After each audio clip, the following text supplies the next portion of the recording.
Good evening, viewers, and welcome to Daily Politics on Trust TV. I'm Hamza Idris.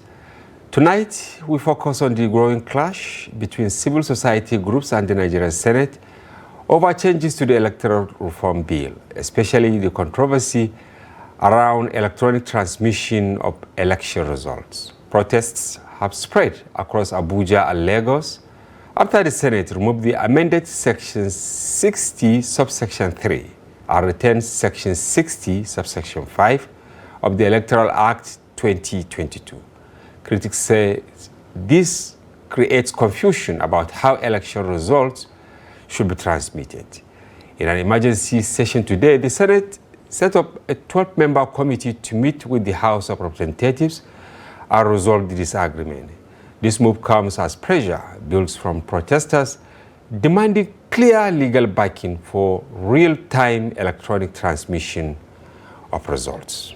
We'll speak with Peter Aka, Director of Publicity for the Movement for Credible Elections. He's leading protesters at the National Assembly and joins us to explain their demands. Later in the program, we shift to the Labour Party, where a fresh leadership struggle is unfolding. The Nenadi Usman-led caretaker committee has taken control of the party secretariat following a court ruling that removed the Abure-led National Working Committee. We'll be joined by Dr. Barry Abutu Johnson, Deputy National Youth Leader under the Abure camp, to discuss what this means for the party's stability and future direction. But first, a rundown of major events in the polity. Former Vice President Atiku Abubakar and Oyo State Governor Seyi Makinde held a private meeting with former military President General Ibrahim Badamasi Babangida at his residence in Minna. Sources say Atiku arrived around 1:30 p.m. and went straight to Babangida's home. Governor Makinde joined him about 30 minutes later, after which closed-door talks began. Details of the meeting were not made public as at the time of this report. The Senate has set up a 12-member committee to harmonize its position with the House of Representatives on the electoral amendment bill, a move coming amid rising public debate. Senate President Godswill Akpabio announced a panel during Tuesday's emergency plenary. Senator Simon Lalong will chair the committee. Other members include Senators Oji Uzor Kalu, Tahir Manguno, Adamu Aleru, Abba Moro, Asukwe Ekpenyong, Aminu Iya Abbas, Tokumbo Ibiru, Ni Adebong Mary, Jibrin Isa, Ipalibu Banigo, and Onyekachi Webonyi. Tension played in the Senate during plenary as lawmakers revisited proceedings from last week. The Senate Chief Whip Senator Tahir Manguno raised a point of order seeking to rescind an earlier decision on Clause 60, subsection 3 of the Electoral Act Amendment Bill. He cited Orders 1, subsection B, and 52, subsection 6 of the Senate Standing Orders. Senator Abdul Ningi backed the motion. The chamber grew heated when Senator Einaya Baribe raised objections as Manguno moved to amend the clause, replacing the word transfer with transmission.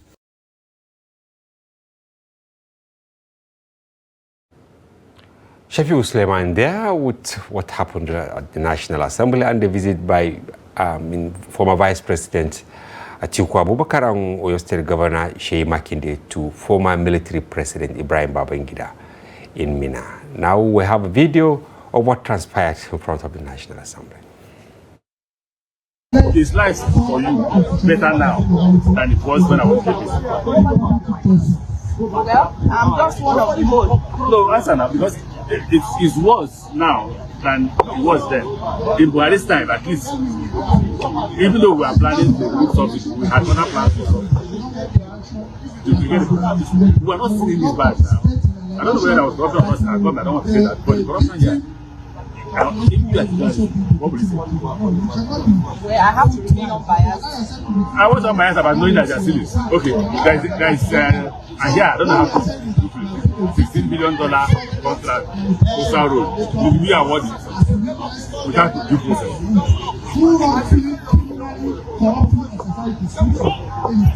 Buhari do those things. If you were still a part of it, I would laugh. But don't forget I left.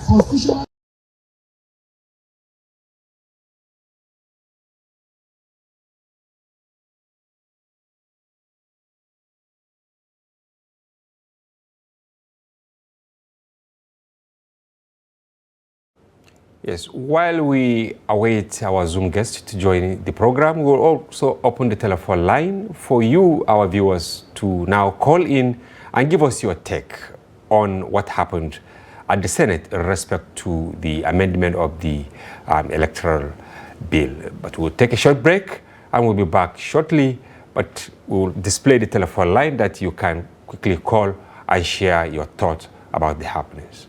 Stay with us.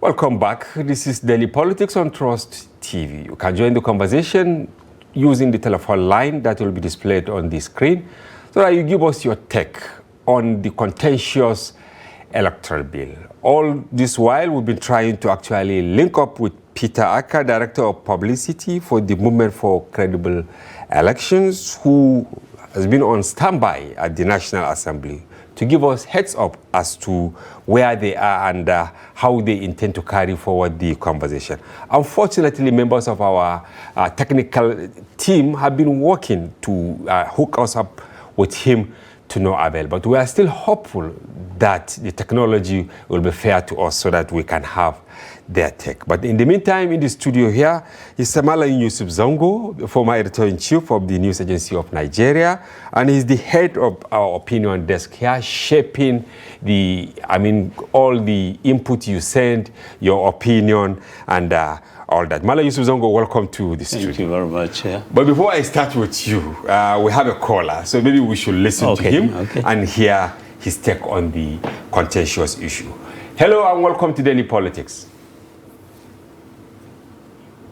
Unfortunately, we lost the call. It's like technology is, fighting with us. Maybe the Senate is trying to prove a point. That all right, yes. Okay, we still have another caller. Okay, we're sure going to get it right. Hello? Hello? Hello? Yes, hello? Hello? Yes, good evening and welcome to Daily Politics. Okay, you are talking? Yes, so you can see how technology is actually dealing with us and it is also dealing with you at your end. But thank God we can hear you. What is the name and where are you calling from?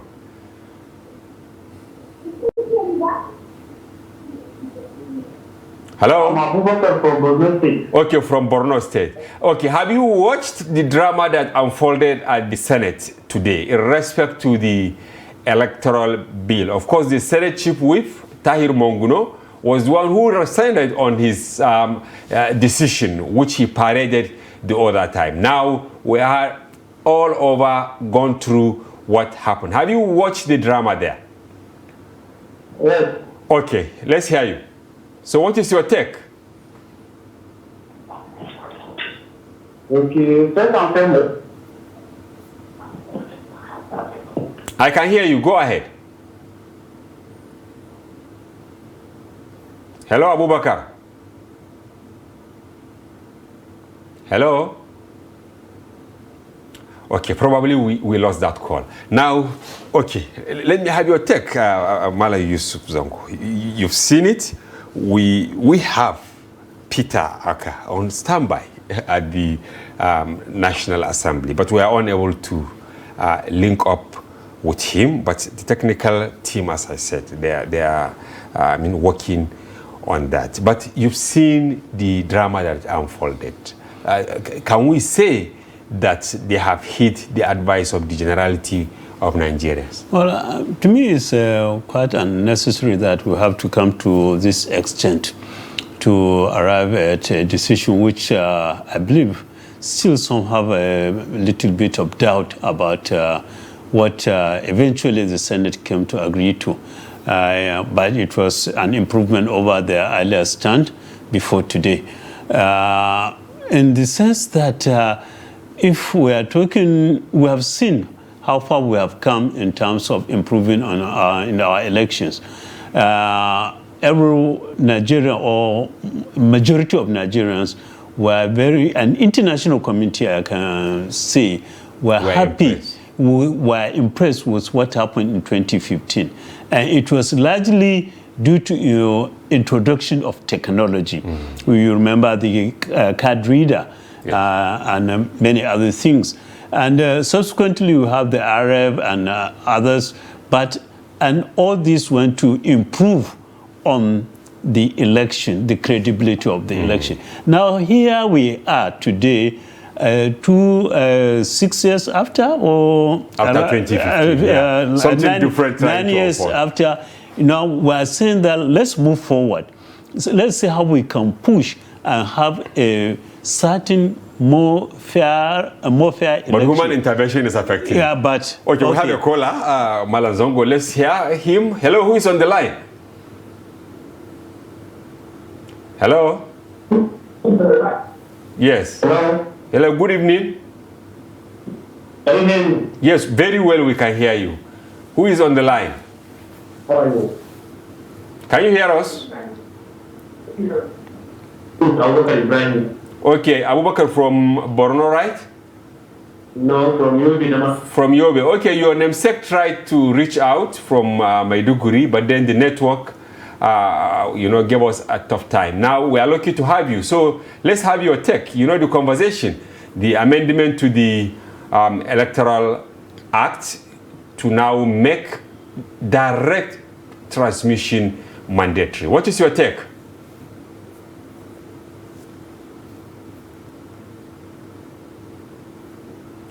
Hello, Abubakar.